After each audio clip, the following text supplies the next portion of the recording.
Vamos lá? Vamos dar continuidade? Vamos lá. Embora as Escrituras ensinem, ao longo de toda ela, que a salvação não vem pelas obras, eu posso afirmar para vocês, de modo consistente, que o julgamento de Deus é sempre baseado nas obras das pessoas.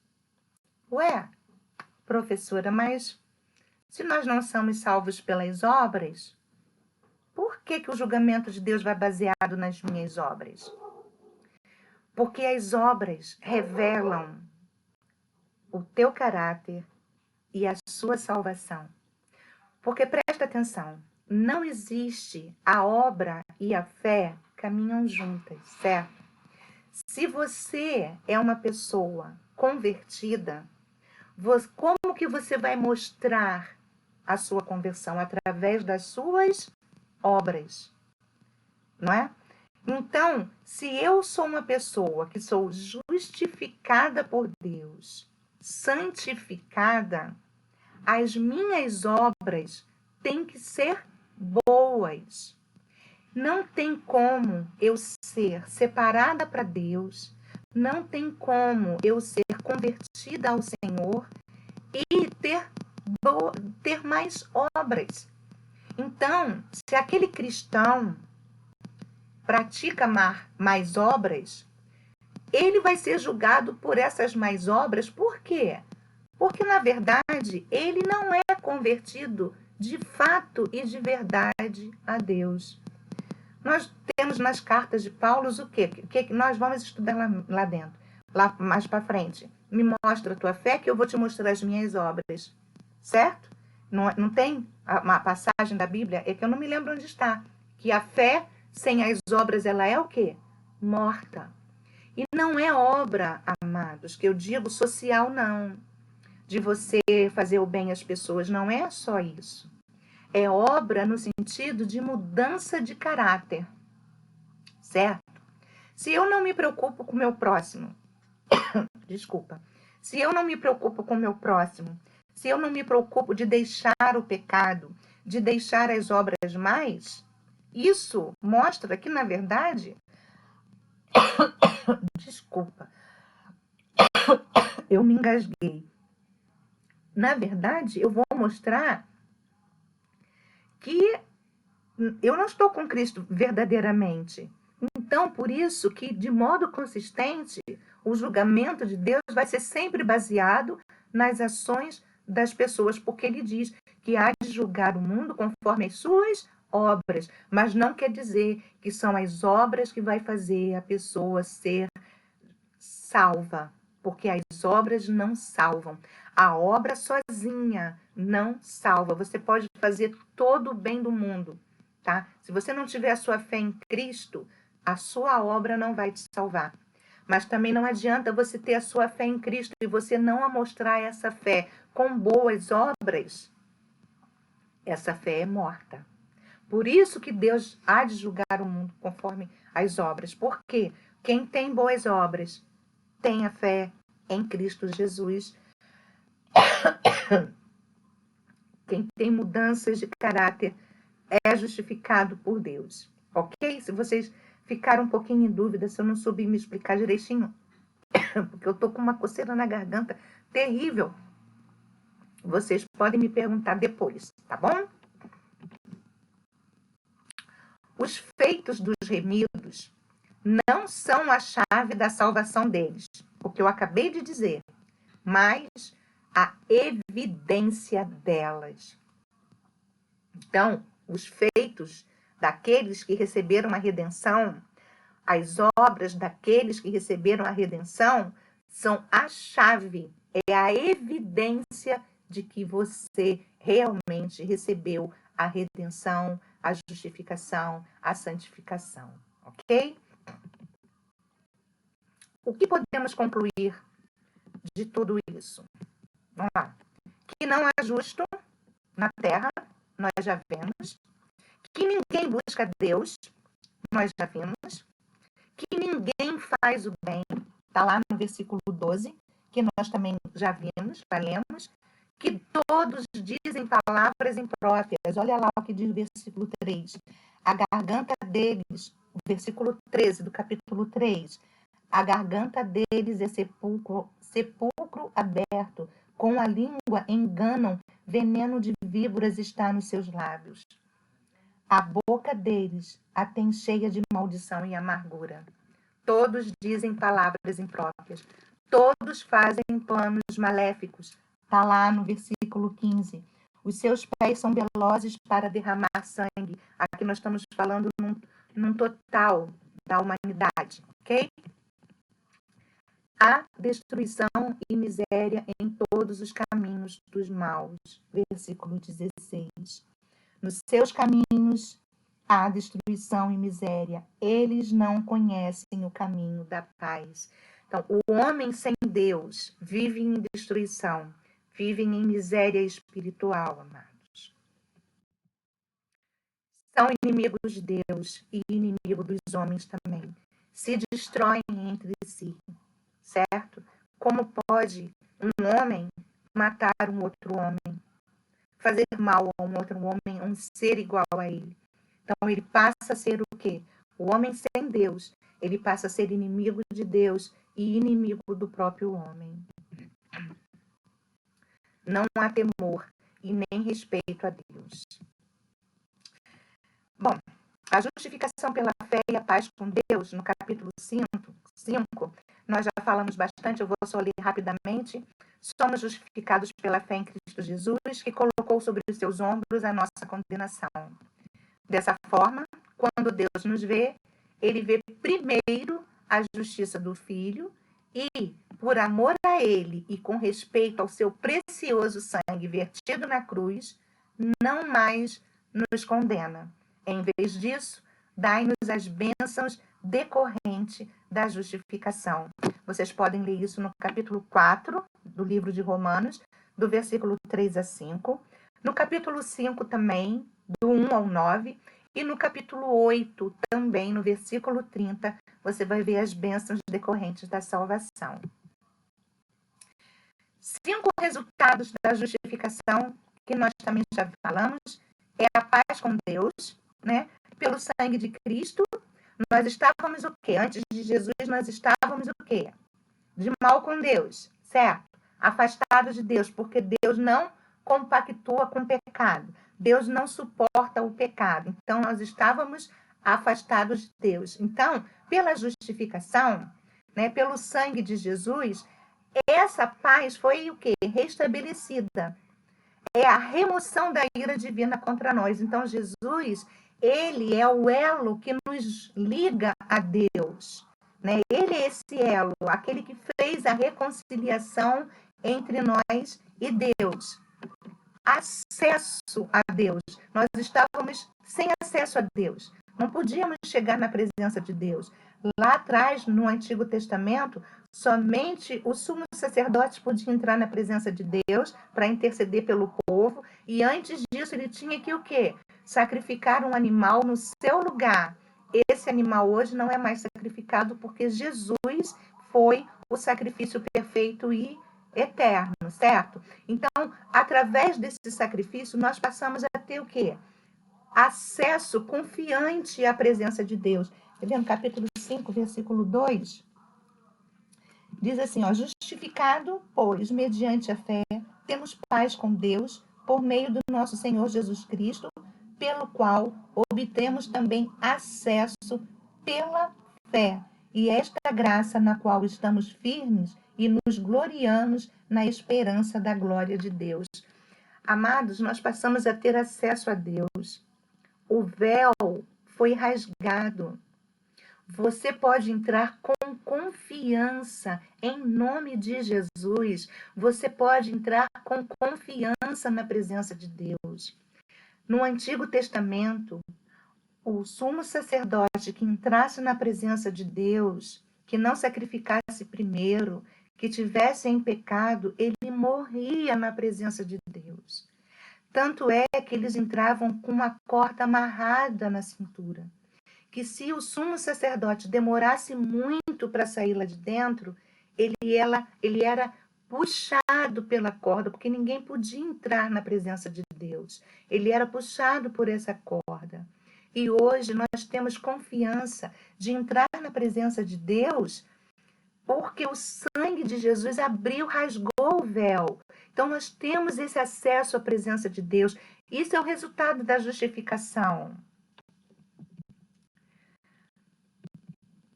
Esperança nas tribulações.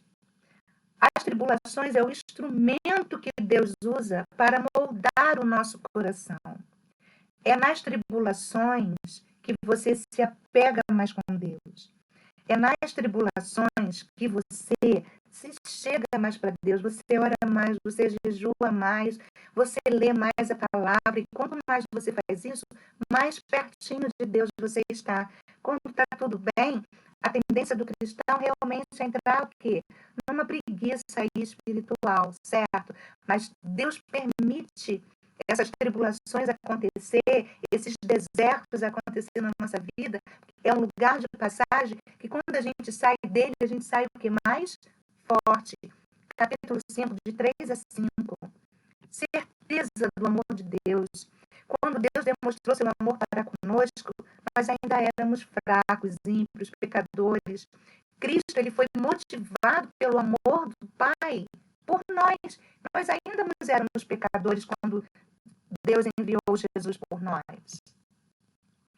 E a nossa reconciliação com Deus, que eu já falei para vocês. Vocês podem ler no capítulo 5, de 9 a 11. O servo de Deus louva a Deus pelas bênçãos recebidas no presente e exulta em seu coração pelas bênçãos do porvir. Nós já recebemos as bênçãos de Deus agora, né? Mas a bênção maior ainda está por vir.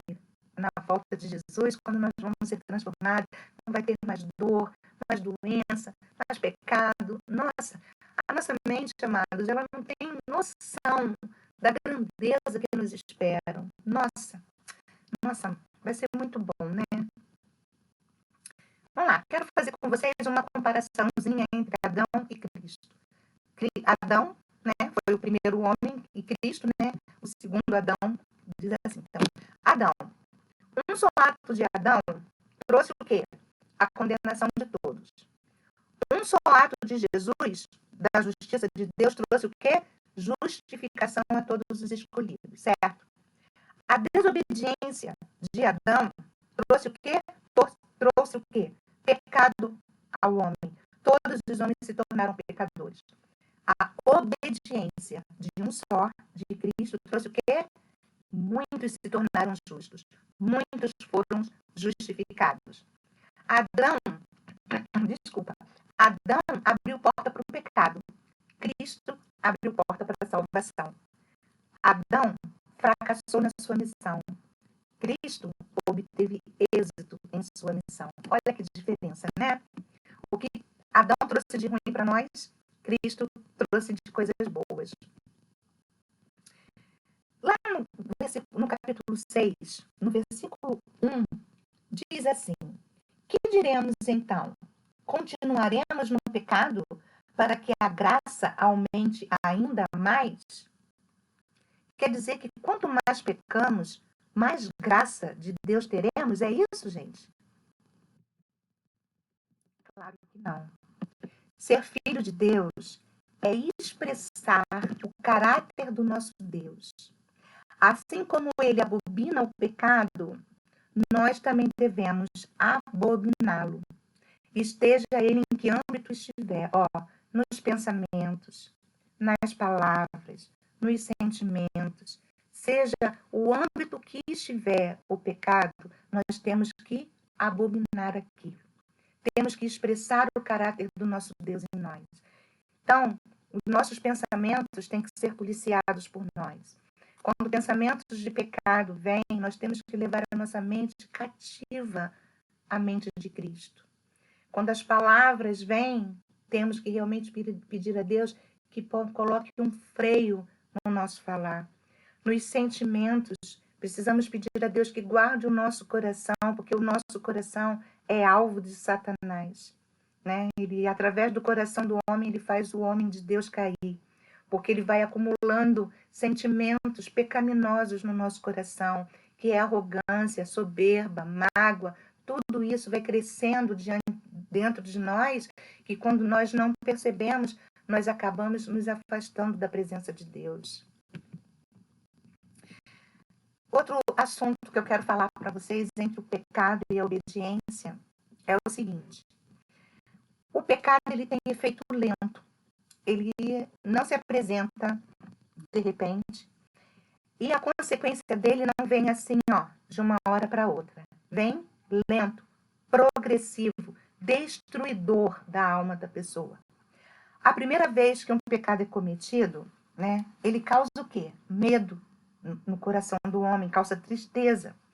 Mas se a gente não combate isso, como eu falei, levando a nossa mente à mente de Cristo, se a gente não combate isso buscando o poder de Deus, à medida que eu vou dando vazão a esse pecado, à medida que eu vou pecando, a minha consciência vai ficando cauterizada.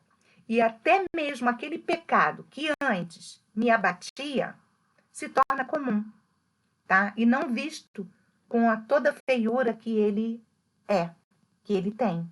Por isso é que acontece a ira do abandono de Deus. Porque eu vou cometendo pecado e eu não vou combatendo. Deus vai enviando a palavra, Deus vai enviando pessoas, Deus vai me exortando, vai permitindo as tribulações para que eu passe, para que eu, deixa eu só corrigir uma coisa aqui para vocês. Eu não estou dizendo que toda tribulação é consequência do pecado. Não é isso. Passamos por tribulações, todos nós, independente de quem quer que seja. A tribulação, como eu falei, me faz crescer com Deus. Mas muitas tribulações, algumas tribulações que passamos, nós mesmos é que temos que avaliar a nossa vida e saber que se aquela tribulação que eu estou passando é uma tribulação para me apegar mais a Deus, ou se aquela tribulação que eu estou passando é consequência de algum pecado que eu preciso me arrepender e preciso me voltar em arrependimento para Deus. Quem avalia, gente, somos nós mesmos, tá? É você que conhece você mesmo, né? Deus conhece você, o teu interior. Ninguém conhece o teu interior, só Deus e você próprio, que conhece o teu interior e sabe o teu estado, os teus pensamentos, os teus sentimentos. Então, muitas das vezes que passamos por um deserto, nós precisamos ter olhos espirituais para saber, não é ficar questionando Deus, por quê, Senhor, por quê? E sim, para quê, Senhor? É para me corrigir? É, Senhor, eu sei que eu preciso de correção. Ou então, eu estou não estou vivendo na prática do pecado, então, Senhor, para que eu estou passando por isso? Me mostra no que eu preciso de crescer contigo. Eu preciso orar mais, buscar mais ao Senhor. É crescimento para mim? É assim que nós temos que agir, ok? A lei e o pecado, que está no capítulo 7 do livro de Romanos. Se o pecado é toda forma de transgressão à lei de Deus, então a lei existe para condenar o pecado. Nós só vamos ter ciência, nós só temos ciência do pecado através de quê? Da lei. Se não houver lei, não há consciência de pecado. Então, o papel da lei é mostrar às pessoas que elas são pecadoras e estão destinadas a morrer. A lei revela, desperta e condena o pecado. Mas a lei é santa e o mandamento é santo, justo e bom, porque a lei existe para te corrigir, para que você, através da sua correção em Cristo Jesus, cumpra aquela lei através de Jesus, certo? 4 perguntas que todo cristão precisa responder. Se Deus é por nós, quem será contra nós?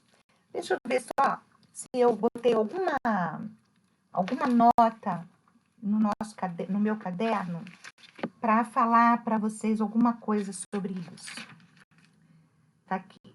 Tá. Tem sim. Olha só, deixa eu ver só se eu escrevi aqui. Eu acho que não. Não, então deixa eu voltar. Se Deus é por nós, quem será contra nós? Olha só. Se Deus é por nós, se Ele nos poupou, se Ele não poupou o seu próprio Filho por amor de nós, não nos defenderá dos ataques do inimigo? Então, se Deus é por nós, uma pergunta que nós precisamos responder. Se Deus é por nós, quem será contra nós? Bom, se Ele não poupou o seu próprio Filho para me defender do inimigo, para me defender da morte, quem pode ser contra mim? Não é? Temos que pensar isso. Deus é por mim, Deus é por você. Quem pode ser contra você? Outra pergunta é: quem intentará acusação contra os eleitos de Deus? Quem é que te justifica? É Deus. Vê se também coloquei alguma coisinha aqui.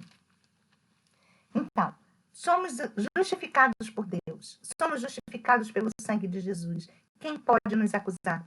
Quando o diabo vai lá diante de Deus e tenta acusar você, Jesus fala assim: não, esse aí é justificado por mim, ele crê em mim, ele recebeu a salvação, então ele é justificado por mim. Você, Satanás, não pode acusá-lo diante de Deus. Coisa boa, né, gente? Poxa.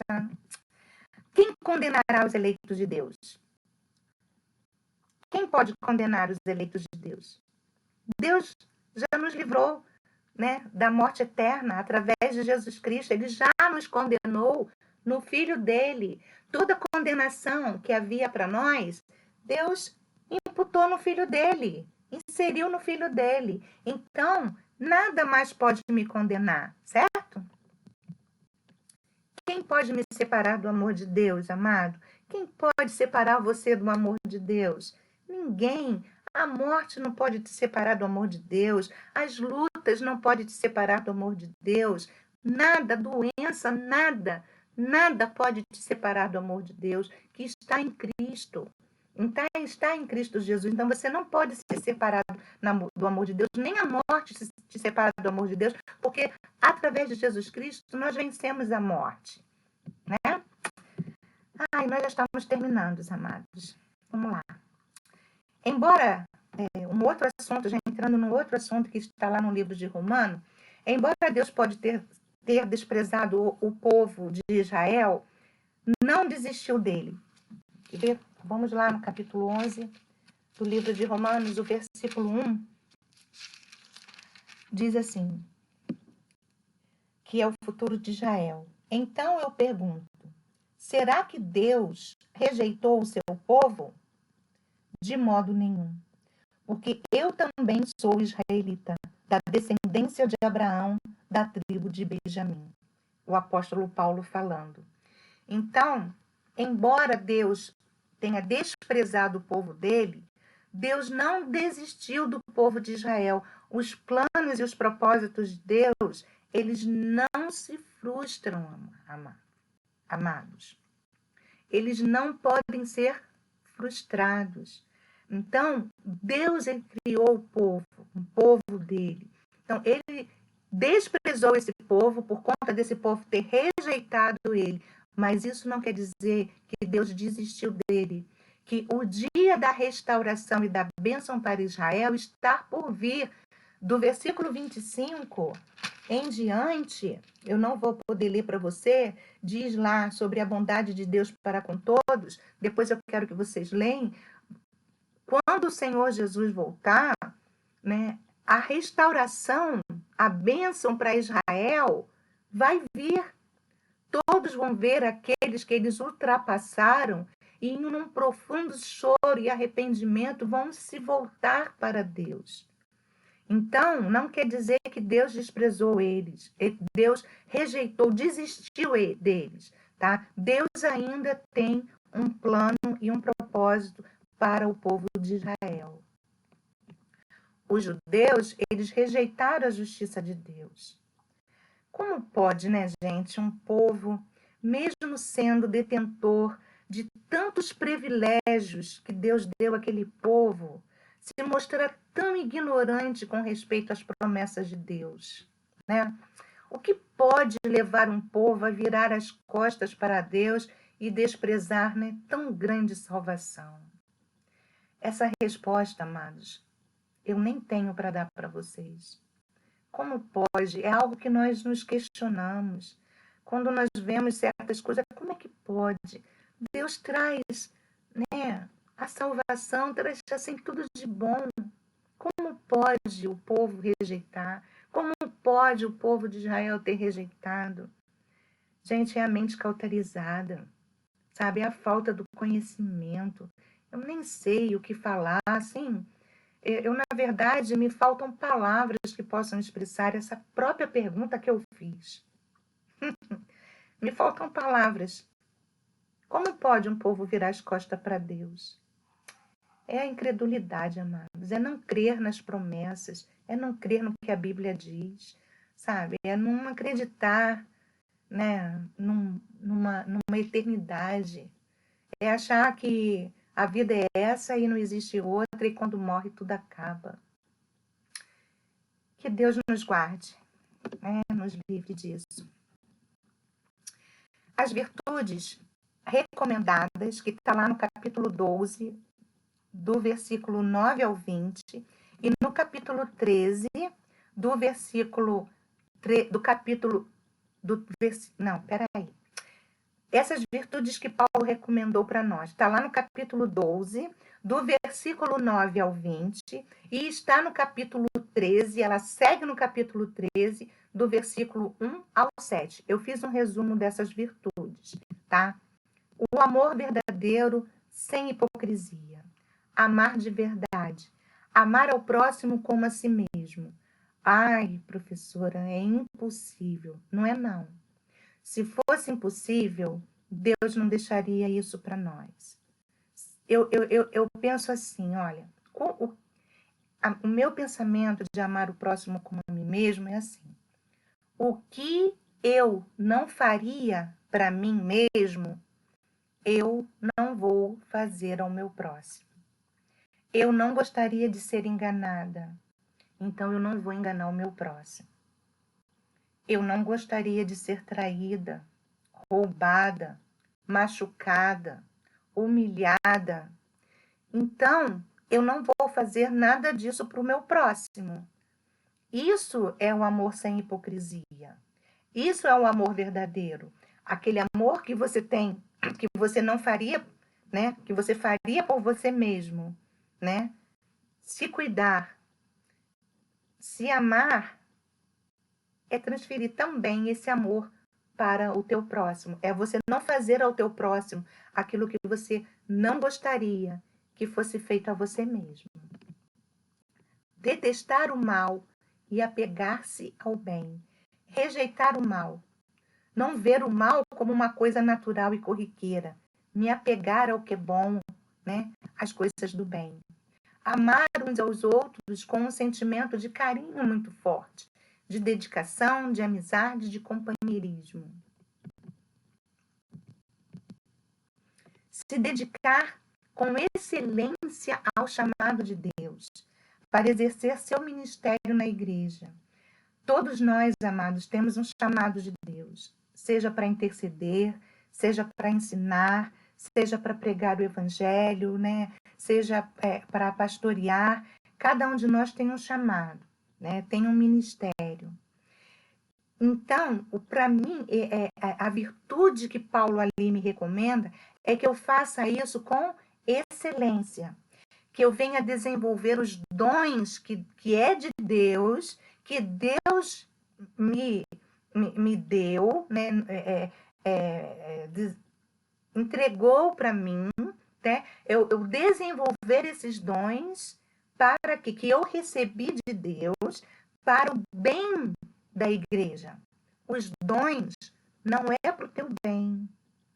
Os dons é para o bem da igreja, para o bem do teu próximo. Se você tem o dom de ensinar, não é para você, é para o teu próximo. Se você tem o dom de curar, não é para você, é para o teu próximo. Se você tem cada dom que Deus te dá, é para o bem dos outros. Então, você tem que exercer isso com excelência. Não enterre os seus dons. Se você ainda não descobriu qual é o seu dom, peça a Deus que Ele te revela, porque eu tenho certeza que Ele vai te revelar. Obedecer às autoridades e orar por elas. Coisa difícil, né, amados? Nossas autoridades estão tão, né, aquém, né, do que deveria ser, mas a Bíblia diz que eu preciso obedecer porque elas são outorgadas por Deus, tá? E preciso orar por elas. Ter paciência com os fracos na fé. Não discuta opiniões sobre a fé, sobre religião. Não julga aqueles que ainda não alcançaram uma maturidade espiritual, né? Tem pessoas que ficam ali, né, toda a vida e, né, às vezes, né, te cansa um pouco. Busca a Deus renovação em amor. Eu não falo você só não, eu falo para mim também. Que, nossa, como eu preciso ser renovada em amor. Nossa. Então, nós precisamos buscar isso para ter paciência. Terminando, o capítulo 16, se você chegar lá no capítulo 16 de Romanos, você vai ver, né, falando sobre alguns convertidos. Então, esse capítulo de Romanos, ele vai revelar os frutos do evangelho de Jesus na vida dos homens e das mulheres, né, cuja a alma foi salva e transformada por Jesus, né? Esse capítulo é um testemunho vivo do poder da transformação que o Evangelho faz nas pessoas, tá? Que aprenderam a servir em amor segundo o padrão do próprio Cristo. Agora, eu queria terminar essa lição com uma passagem muito linda, né? Que está lá no livro de Romanos, que diz assim: ó profundidade de riqueza, tanto da sabedoria como do conhecimento de Deus. Quem, pois, conheceu a mente do Senhor? Ou quem foi o seu conselheiro? Ou quem primeiro deu a ele para que lhe venha a ser restituído? Porque dele, e por meio dele, e para ele, são todas as coisas. A ele, pois, a glória eternamente. Amém. Louvado e exaltado seja o nome do nosso Deus. Que profundidade de riqueza. Isso está escrito em Romanos 11, do versículo 33 ao 36. Que profundidade esse livro nos traz. Da riqueza, da sabedoria, do conhecimento de Deus. Quem pode, amados, conhecer a mente do Senhor? Quem pode ter sido conselheiro de Deus? Quem deu conselhos para Deus? Né? Quem primeiro, né, deu a ele para que fosse restituído? Nós nós nunca demos nada a Deus para que ele nos restituísse. Tudo é para ele, amados. Tudo é por meio dele. Tudo que nós temos, tudo que nós temos veio dele. A ele, pois, a glória eternamente. Amém. Aqui, ai, gente, me perdoa. Aqui nós terminamos o livro de Romanos, tá? Lógico que tem muito mais coisas ali que podia ser falada, mas infelizmente o nosso tempo é muito curtinho.